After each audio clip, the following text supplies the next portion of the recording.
നമസ്കാരം. നമ്മുടെ മുഖ്യമന്ത്രിയുടെ പ്രസ് മീറ്റിൽ അദ്ദേഹം പറഞ്ഞ ഒരുപാട് കാര്യങ്ങൾ മാറ്റിവെച്ച് കഴിഞ്ഞാലും അദ്ദേഹം മാധ്യമപ്രവർത്തകരോട് അങ്ങോട്ട് ആവശ്യപ്പെട്ട ഒരു കാര്യമുണ്ട്. അതായത് അദ്ദേഹത്തിൻ്റെ ഓഫീസിൽ അദ്ദേഹത്തെ കാണാനായി വന്ന ഒരാളെ ഒരു 75 വയസ്സായ വന്ധ്യവയോധികയായ ഒരു സ്ത്രീയെ പോലീസുകാർ അതിക്രമിച്ചു എന്ന് പറഞ്ഞിട്ടൊരു പരാതി ഉയർന്നു. പക്ഷേ അങ്ങനെ സംഭവം ഉണ്ടായിട്ടില്ല എന്ന് വി ഡി സതീശൻ എന്ന് പറയുന്ന മുഖ്യമന്ത്രി വ്യക്തമാക്കുന്നു. അങ്ങനെ ഒരു സംഭവമേ ഉണ്ടായിട്ടില്ല. പോലീസുകാർ വളരെ സ്നേഹപൂർവ്വം ആ വയോധികയെ അവിടെ നിന്ന് വിളിച്ച് ഓട്ടോറിക്ഷയിൽ കയറ്റി റെയിൽവേ സ്റ്റേഷനിൽ കൊണ്ടുവിട്ട് ടിക്കറ്റ് എടുത്ത് ട്രെയിൻ കയറ്റി വിട്ടു എന്നാണ് മുഖ്യമന്ത്രിയുടെ അഭിപ്രായം. പക്ഷേ അങ്ങനെയാണെങ്കിൽ അങ്ങനെ മുഖ്യമന്ത്രിയുടെ പോലീസ് ഉപദ്രവിച്ചു എന്നുള്ള നിലയിൽ നിന്നുകൊണ്ടൊരു പരാതി ഉയർത്തിക്കൊണ്ട് വന്നിട്ടുണ്ടെങ്കിൽ ആ സ്ത്രീയെ സംബന്ധിച്ചിടത്തോളം അല്ലെങ്കിൽ ആ വൃദ്ധയെ സംബന്ധിച്ചിടത്തോളം കാര്യമായ എന്തോ തകരാറുണ്ട് എന്നുള്ള നിലയിലാണ് മുഖ്യമന്ത്രി പറഞ്ഞിരിക്കുന്നത് എന്ന് വ്യക്തം.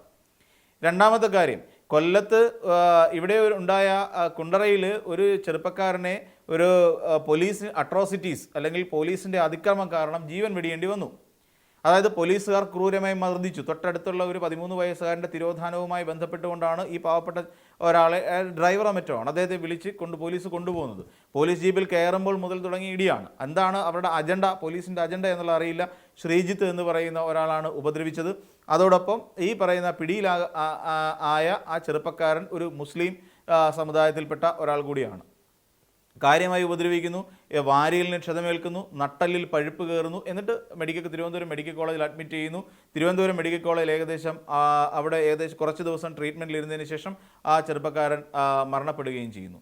ഈ വിഷമത്തിൽ സ്വന്തം അയാളുടെ മകൾ നേരെ പോലീസിനെ വിളിക്കുന്നു. ശ്രീജിത്ത് എന്ന് പറയുന്ന ഒരു പോലീസിനെ വിളിച്ചിട്ട് പറയുന്നു, ഞാൻ കരഞ്ഞുകൊണ്ട് കേണപേക്ഷിച്ചുകൊണ്ട് ആ കുട്ടി പറയുകയാണ്, ഞാൻ പറഞ്ഞതല്ലേ അച്ഛന് വയ്യാത്ത ഒരാളാണ്, ഉപദ്രവിക്കല്ലേ ഇടിക്കല്ലേ എന്ന് പറഞ്ഞിരുന്നില്ലേ, എന്നിട്ട് നിങ്ങൾ എൻ്റെ അച്ഛനെ ഉപദ്രവിച്ചില്ലേ, അച്ഛൻ പോയി എന്ന് ആ പോലീസുകാരനോട് പറയുകയാണ്. പിന്നീട് പോലീസിൻ്റെ അല്ലാന്നുണ്ടെങ്കിൽ അവിടെ നടത്തിയ പോസ്റ്റ്മോർട്ടം റിപ്പോർട്ട് പുറത്തേക്ക് വരുമ്പോൾ ഹെപ്പറ്റൈറ്റിസ് ബാധിച്ചിട്ടാണ് ഈ ആൾ മരണപ്പെട്ടത് എന്ന് മുഖ്യമന്ത്രി അവിടെ ഇരുന്നുകൊണ്ട് പത്രസമ്മേളനത്തിൽ വാദിക്കുന്നു. അതിനുശേഷം ഈ പറയുന്ന ഇനി ബാക്കിയുള്ള പോലീസ് ക്രൈംബ്രാഞ്ച് കേസ് അന്വേഷിക്കുന്നു. ക്രൈംബ്രാഞ്ച് കേസ് അന്വേഷിച്ചതിന് ശേഷം നടപടി ഉണ്ടാകും എന്ന് പറഞ്ഞുകൊണ്ട് നിർത്തുന്നു. ഇവിടെ നമുക്കറിയാം, ഈ പോലീസുകാർ കുറ്റക്കാരാവുന്ന കേസുകളിൽ എത്ര നാളാണ് അല്ലെങ്കിൽ എത്രത്തോളമാണ് അവരെ അനുകൂലിച്ചുകൊണ്ട് അല്ലെങ്കിൽ അവർക്കെതിരായി ഒരു കേസ് വരിക എന്ന് നമുക്കെല്ലാവർക്കും അറിയാം. ഉദയകുമാർ എന്ന് പറയുന്ന ഒരു ചെറുപ്പക്കാരനെ ഫോർട്ട് പോലീസ് സ്റ്റേഷനിൽ കൊണ്ടുവന്ന് ഉരുട്ടിക്കൊന്ന നാടാണ് നമ്മുടെ കേരളം. അതും കോൺഗ്രസ് ഭരിക്കുന്ന കാലഘട്ടത്തിലാണ്. രാജൻ എന്ന് പറയുന്ന ഒരാളെ ഉരുട്ടിക്കൊന്നതാണ് കരുണാകരൻ്റെ പോലീസ്, അതും നമുക്കറിയാം. അപ്പോൾ ഇങ്ങനെ അവർക്കൊക്കെ എന്ത് നീതിയാണ് കിട്ടിയത് എന്ന് ചോദിച്ചാൽ അവർക്കാർക്ക് നീതി കിട്ടാൻ ഒരുപാട് കാലം എടുക്കേണ്ടി വന്നു. ഉദയകുമാറിൻ്റെ അമ്മയ്ക്ക് എത്ര കാലം കഴിഞ്ഞതിന് ശേഷമാണ് ആ ഒരു നീതി ലഭിക്കുന്നത്? അപ്പോൾ പോലീസ് എക്കാലവും കോൺഗ്രസ്സുകാർ അല്ലെങ്കിൽ UDF അധികാരത്തിലിരിക്കുന്ന കാലത്ത് പോലീസ് ഇത്തരത്തിൽ നരഹത്യ നടത്തിയിട്ടുണ്ട്. നമുക്കറിയാം, ഇവിടെ AK ആൻ്റണി അധികാരത്തിലിരിക്കുന്ന സമയത്താണ് മുത്തങ്ങയിൽ അത്രയും വലിയൊരു സംഭവം നടക്കുന്നത്. AK ആൻ്റണി അധികാരത്തിലിരിക്കുന്ന കാലഘട്ടത്തിലാണ് നമുക്കറിയാവുന്ന ശിവഗിരി ആശ്രമത്തിൽ അവിടെ ശ്രീനാരായണ ഗുരുവിൻ്റെ ആശ്രമത്തിൽ അവിടെ പ്രശ്നമുണ്ടാകുന്നത്. അവിടുത്തെ സന്യാസിമാരെ ബൂട്ടിട്ട് ചവിട്ടിയത് AK ആൻ്റണി അധികാരത്തിലിരിക്കുന്ന കാലഘട്ടത്തിലായിരുന്നു. ഇതൊക്കെ നമ്മുടെ കൺമുമ്പിൽ UDF കാലഘട്ടത്തിലെ പോലീസിൻ്റെ നരനയാട്ടുകൾ നമുക്കറിയാം. അതുപോലെ കൂത്തുപറമ്പ് സംഭവം നടക്കുന്നത് ആരുടെ കാലഘട്ടത്തിലാണ് നമുക്കറിയാം. അവിടെയുള്ള 5 DYFIക്കാരെ വെടിവെച്ച് കൊല്ലുന്ന ഒരു സാഹചര്യം ഉണ്ടായി. അപ്പോൾ അത് എങ്ങനെയാണ് സംഭവിച്ചത് എന്ന് നമുക്കറിയാം. ഇപ്പോൾ UDFൻ്റെ കാലഘട്ടത്തിൽ പോലീസ് നടത്തിക്കൊണ്ടിരിക്കുന്ന നരനായാട്ടുകൾ എല്ലാ കാലത്തും ചർച്ച ചെയ്യപ്പെട്ടിട്ടുണ്ട് എന്നുള്ളത് വസ്തുതയാണ്. പോലീസുകാരെ അഴിച്ചുവിടുക എന്ന് പറയുന്ന ഒരു സമീപനം ഈ പറയുന്ന UDFൻ്റെ ഭരണകാലഘട്ടത്തിൽ ഉണ്ടായിട്ടുണ്ട്. അത് ആഭ്യന്തര വകുപ്പ് മന്ത്രി ആയിരുന്നാലും, ഉമ്മൻചാണ്ടി ആഭ്യന്തരം കൈകാര്യം ചെയ്താലും, രമേശ് ചെന്നിത്തല ആഭ്യന്തരം കൈകാര്യം ചെയ്താലും, ഇനിയല്ല K കരുണാകരൻ ആഭ്യന്തരം കൈകാര്യം ചെയ്താലും, AK ആൻ്റണി ആഭ്യന്തരം കൈകാര്യം ചെയ്തിരുന്ന കാലത്തും ഇത് തന്നെ നമ്മുടെ കേരളത്തിൽ തുടർക്കഥയാണ്. ഇനിയും നിരവധി പേരെ ഒരുപക്ഷെ പോലീസ് അതിക്രമത്തിലൂടെ കൊലപ്പെടുത്താനുള്ള സാധ്യത നമ്മുടെ മുന്നിലുണ്ട് എന്നുള്ളതാണ് പറഞ്ഞു വയ്ക്കുന്നത്.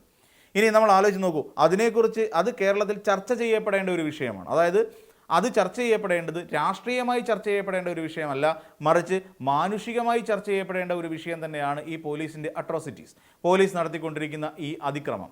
എന്നാൽ ഇവിടെ എന്താണ് സംഭവിച്ചത്? വി ഡി സതീശൻ എന്ന് പറയുന്ന മുഖ്യമന്ത്രി അതിന് പൂർണ്ണമായി മറുപടി പറയാതെ അതിനെ വേറൊരു തലത്തിലേക്ക് വലിച്ചുകൊണ്ട് പോകുന്ന കാഴ്ചയാണ് നമുക്ക് കാണാൻ സാധിക്കുന്നത്. നിങ്ങൾ ചോദിക്കുമെന്ന് പ്രതീക്ഷിച്ചു. എന്ത് ചോദിക്കുമെന്ന് പ്രതീക്ഷിച്ചു? നമ്മുടെ CPM കേന്ദ്ര കമ്മിറ്റി റിപ്പോർട്ടുമായി ബന്ധപ്പെട്ടുള്ള ചോദ്യം ചോദിക്കുമെന്ന് പ്രതീക്ഷിച്ചു. ഏത് ചോദ്യം? ഇവിടെ ഈ പ്രീണനം നടന്നിട്ടുണ്ട്, അതായത് ന്യൂനപക്ഷ വിരുദ്ധത കഴിഞ്ഞ സർക്കാരിൻ്റെ കാലഘട്ടത്തിൽ ഉണ്ടായിട്ടുണ്ട് എന്നതിനെക്കുറിച്ച് ചോദ്യം ചോദിക്കും എന്നാണ് വി ഡി സതീശൻ എന്ന് പറയുന്ന മുഖ്യമന്ത്രി കരുതിയത്. CPM എന്ന് പറയുന്ന ഒരു രാഷ്ട്രീയ പാർട്ടിയുടെ കഴിഞ്ഞ കാലഘട്ടത്തിൽ കഴിഞ്ഞ ഒരു 10 വർഷക്കാലം ഉണ്ടായിരുന്ന, അല്ലെങ്കിൽ കഴിഞ്ഞ 5 വർഷക്കാലം എടുത്തോളൂ, കാര്യം ഒരു 5 വർഷം കഴിഞ്ഞിട്ട് വീണ്ടും തുടർഭരണത്തിലേക്ക് വന്നായിരുന്നല്ലോ, ആ കഴിഞ്ഞ 5 വർഷക്കാലം CPM എന്ന് പറയുന്ന അല്ലെങ്കിൽ കഴിഞ്ഞ സർക്കാർ എടുത്ത ഈ ഹൈന്ദവ പ്രീണനത്തെക്കുറിച്ച് കേന്ദ്ര കമ്മിറ്റിയിൽ നിന്ന് ഉയർന്ന വിമർശനത്തെക്കുറിച്ച് എന്തിനാണ് വി ഡി സതീശൻ എന്ന് പറയുന്ന ഇപ്പോഴത്തെ കേരളത്തിൻ്റെ മുഖ്യമന്ത്രിയോട് ചോദ്യം ചോദിക്കേണ്ടത്?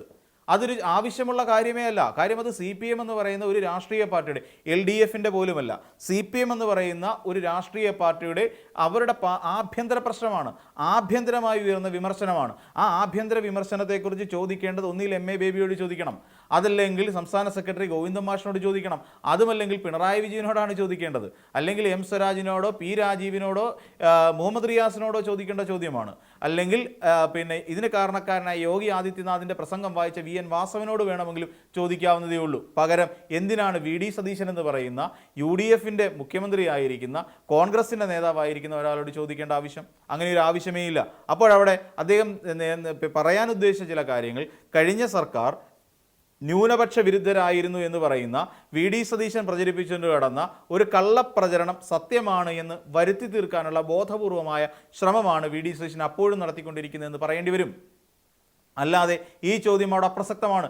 കാരണം കേരളത്തിൽ നടന്ന പോലീസ് അട്രോസിറ്റീസ്, കേരളത്തിൽ നടന്ന പോലീസിൻ്റെ കസ്റ്റഡി മരണം, ഈ കസ്റ്റഡി മരണത്തെക്കുറിച്ചാണ് ചോദ്യം ചെയ്യുന്നതെന്നേ. കാര്യം അത് ജനകീയ വിഷയമാണ്.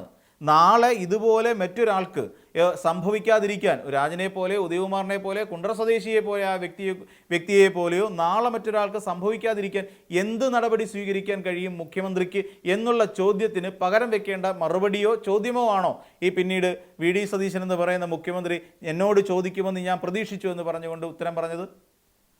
അതവിടെ വിഷയത്തിൽ നിന്നും അദ്ദേഹം വളരെ കൃത്യമായി, വളരെ തന്ത്രപൂർവ്വം ഒഴിഞ്ഞു മാറുന്ന സ്ഥിതിവിശേഷമാണ് എന്ന് നമുക്ക് കാണാൻ സാധിക്കും. അപ്പോൾ അവിടെ ഒരു പ്രസക്തിയുമില്ലാത്ത ചോദ്യം. ശരി, പിന്നെ കേന്ദ്ര കമ്മിറ്റിയിൽ വിമർശനം ഉണ്ടായിരുന്നു, അതായത് ഈ പറയുന്ന യോഗി ആദിത്യനാഥിൻ്റെ പ്രസംഗം ശബരിമല ഇതുമായി ബന്ധപ്പെട്ടുകൊണ്ട്, ആഗോള അയ്യപ്പ സംഘവുമായി ബന്ധപ്പെട്ടുകൊണ്ട് വായിച്ച് തെറ്റായിപ്പോയി, അതൊരു തരം വർഗീയ പ്രീണനമായി പോയി എന്നുള്ള തരത്തിൽ പറഞ്ഞിരുന്നു. ശരി തന്നെയാണ്, അതിൽ നമ്മൾ അംഗീകരിക്കുകയും ചെയ്യുന്ന കാര്യം തന്നെയാണ്. പക്ഷേ ഇവിടെ മനസ്സിലാക്കേണ്ട ചില കാര്യങ്ങളാണ് ഇവിടുത്തെ ഏറ്റവും പ്രധാനപ്പെട്ട ഒരു പ്രശ്നം. അത് ജനകീയ വിഷയമേ അല്ല, അത് അവരുടെ മാത്രം, CPMൻ്റെ മാത്രം വിഷയമാണ് എന്നുള്ളതാണ് നമുക്ക് ആ കാര്യത്തിൽ പറയാനുള്ള ഒരു പ്രധാനപ്പെട്ട കാര്യം. ഇവിടെ ഇനി മറ്റു ചില കാര്യങ്ങളിലേക്ക് പോയി നോക്കിക്കഴിഞ്ഞാൽ, വി ഡി സതീശൻ എന്ന് പറയുന്ന മുഖ്യമന്ത്രി കഴിഞ്ഞ കാലം നടത്തിക്കൊണ്ടിരിക്കുന്ന വർഗീയ പ്രസ്താവനകളെ പിന്തുണയ്ക്കുക എന്നുള്ളതാണ്. ശരി, ഇനി സംഘപരിവാർ അജണ്ട ഇല്ല എന്ന് തന്നെ വെച്ചോളൂ. വി ഡി സതീശൻ സംഘപരിവാർ അജണ്ടയില്ലാതെ മതേതരമായി മുന്നോട്ട് പോകുന്നു. കേന്ദ്ര സർക്കാരിനോട് ഭയമില്ല, നരേന്ദ്രമോദിയോട് പേടിയില്ല, അമിത്ഷായോട് തീരെയും പേടിയില്ല, ആരോടും അല്ലെങ്കിൽ കമ്മിറ്റ്മെൻ്റ് ഇല്ലാതെ മുന്നോട്ട് പോവുകയാണ് എന്ന് കരുതുക. അങ്ങനെയാണെങ്കിൽ എന്തുകൊണ്ടാണ് ജെൻസി സമരവുമായി ബന്ധപ്പെട്ടുകൊണ്ട്, അല്ലെങ്കിൽ കോക്രോച്ച് ജനതാ പാർട്ടിയുമായി ബന്ധപ്പെട്ട് നടത്തിയ സമരവുമായി ബന്ധപ്പെട്ടുകൊണ്ട് കേരളത്തിൽ നടത്തിയിട്ടുള്ള ഐക്യദാർഢ്യ സമരങ്ങൾക്കെതിരെ നടത്തിയ കേസുകൾ പിൻവലിക്കില്ല എന്ന് പറയാനൊരു ആർജവം കാണിക്കാത്തത് എന്തുകൊണ്ടാണ്? അത് പറയേണ്ടതല്ലേ? ഞങ്ങൾ ആ സമരത്തിൽ പിടിക്കപ്പെട്ടിട്ടുള്ള, അതായത് ഡൽഹിയിൽ ജന്തർ മന്ദറിൽ സമരമിരുന്ന CJP പ്രവർത്തകരെയും SFI പ്രവർത്തകരെയും അടക്കമുള്ള ഈ ഇടതുപക്ഷ സ്റ്റുഡൻസ് യൂണിയനിൽപ്പെട്ട പലരെയും അവർ അറസ്റ്റ് ചെയ്തുകൊണ്ടുപോയി. അറസ്റ്റ് ചെയ്ത സമയത്ത് ഇവിടെ കേരളത്തിൽ സമാനമായ സ്ഥിതിവിശേഷം, സമാനമായ രീതിയിൽ പ്രൊട്ടസ്റ്റുകൾ സംഘടിപ്പിക്കും. സ്വാഭാവികമാണ്.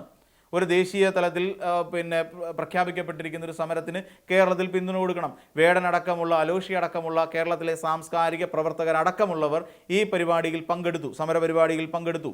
അങ്ങനെയുള്ളവർക്കെതിരെ പോലീസ് കേസെടുക്കുകയും ഉപദ്രവിക്കുകയും ചെയ്തു.